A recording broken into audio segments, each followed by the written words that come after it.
शिक्षण क्षेत्राच्या दृष्टीने मुलींनी मुलीप्रमाणे आणि मुलांनी मुलाप्रमाणे राहून शिक्षणाचा दर्जा सुधारावा. कमी वयातच शिक्षण क्षेत्रात कसे उंच भरारी घेता येईल याकडे विद्यार्थ्यांनी लक्ष द्यावं. विट्यातील निरगुडे क्लासेसमध्ये जनजागृती. सांगली जिल्ह्यातील खानापूर तालुक्यातील विटा शहरातील कराड रोड बापट दवाखान्याच्या वरच्या मजल्यावर श्री हनुमान मंदिरासमोर विटा शहरात गेली 46 वर्षे शिक्षण समूहाच्या वाटचालीत नावारूपात असलेले निरगुडे क्लासेस या नावाने शिक्षणाचं देवघर उभा केले. अनेक विद्यार्थी या क्लासेसमध्ये गुणवंत, आदर्शवंत आणि चांगल्या टक्क्यांनी मार्क मिळवत घोडदौड कायम राहिली.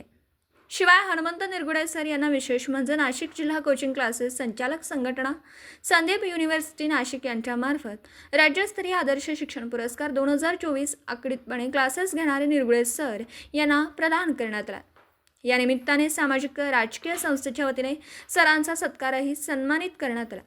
सदर महाराष्ट्रामध्ये अत्याचाराचं प्रमाण वाढलं लक्षात घेता मुलींनी स्वतःचं रक्षण स्वतः कसं करावं तसेच वेळप्रसंगी मुलींनी काय करावं या संदर्भात विटा शहरातील सामाजिक कार्यकर्ते ज्येष्ठ पत्रकार शिराज भैया शिकलगार यांनी विद्यार्थ्यांना मार्गदर्शन केलं.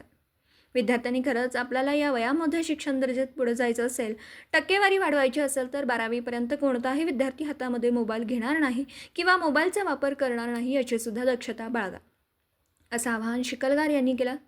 यावेळी निरगुडे सरांनी सुद्धा शिकलगार हे माझे जवळचे मित्र आहेत. शिवाय त्यांनी गेली 25 वर्ष सामाजिक क्षेत्रात विनामूल्य विटा शहरात सामाजिक बांधिलकी जपत आजही कार्यरत आहेत. त्यांच्या कामाचं कौतुक करावं तितकं कमी आहे अशा शब्दात उल्लेख केला. यावेळी ज्येष्ठ मार्गदर्शक शिक्षक निरगुडे सर यांच्या शुभहस्ते ज्येष्ठ पत्रकार शिराज भैया शिकलगार यांचा शाल श्रीफळ पुष्पगुच्छ देऊन सत्कार सन्मानित करण्यात आलं. यावेळी विद्यार्थी यांनी खरंच चुकीच्या मार्गाने न जाता शिवाय आपला वाढदिवस आपल्या कुटुंबामध्ये सर्वांनी एकत्र येऊन साजरा करावा. रस्त्यावर कॅफेमध्ये कोणत्याही पद्धतीचा वाढदिवस करू नका. जास्त करून विद्यार्थ्यांनी अल्पवयीन आपण असल्याने कोणत्याही पद्धतीचं वाहन दुचाकी असेल किंवा चारचाकी असेल रस्त्यावर चालविण्याचा प्रयत्न करू नका. प्रेम करायचं असेल तर वृक्षवल्ली आम्हा सोयरे मुक्या प्राण्यांवरती करा, आई वडिलांवरती करा, पुस्तकांवरती करा, वयोवृद्ध व्यक्तींवर करा, पण चुकीच्या मार्गाने कोणत्याही प्रेमात पडू नका. छत्रपती शिवाजी महाराज यांनी सुद्धा स्वराज्य उभा करत असताना सर्वधर्म समभाव एकत्र घेत आजही स्वराज्याची शान जपली आहे. त्या स्वराज्याचे रक्षण करण्याचं आता आपली जबाबदारी आहे. मुलींनी मोबाईलमधून बाजूला येऊन आपलं संरक्षण करायचं असेल तर मर्दानी खेळांची आत्ताच काळाची गरज आहे. यावेळी मंदिरात जाण्यापेक्षा सकाळी उठल्यानंतर विद्यार्थ्यांनी आई वडिलांच्या पायाला स्पर्श करा म्हणजे कळेल परमेश्वर म्हणजे काय. विनाकारण तुम्ही चुकू नका आणि कमी वयामध्ये आपल्यावरती कोणत्याही पद्धतीचा गुन्हा घडणार नाही आणि गुन्हेगारी क्षेत्राकडे वळण्याचा प्रयत्न करणार नाही. दोस्ती करा पण मस्ती करू नका असाही सल्ला यावेळी शिकलगार यांनी दिला. सर्व विद्यार्थ्यांनी जोरदार टाळ्यांनी स्वागत करत केलेल्या मार्गदर्शन व दिलेला सल्ला आणि नक्कीच या विचारावरती पाऊल ठेवून येणाऱ्या वर्षात जास्तीत जास्त टक्केवारी कशी वाढेल याकडे लक्ष देऊ असंही विद्यार्थ्यांनी आपले हात वर करून विचार व्यक्त केले.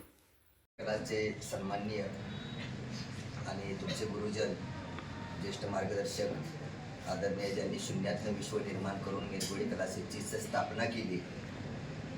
एका छोट्याशा कोपऱ्यामध्ये एक छोटंसं घर आणि त्या घरामध्ये थोडीशी मुलं घेऊन टप्प्याटप्प्यानं प्रगती वाढवली आणि आज या विटा शहरासह सांगली जिल्ह्यामध्ये नावरूपात येणारे आमचे सन्मान्य श्री हनुमान निरगुडे सर, त्यांचे पुत्र, त्याचबरोबर सर्व विद्यार्थिनी आणि खरं तर निरगुडे सरांना एक चांगली कामगिरी आणि शिक्षण क्षेत्रामध्ये ह्या क्लासेसमध्ये माहेरघर विटा शहरामध्ये उभा केला. दिवसभरातील घडामोडींचा आढावा घेण्यासाठी पाहत रहा N24 मराठी न्यूज चॅनल.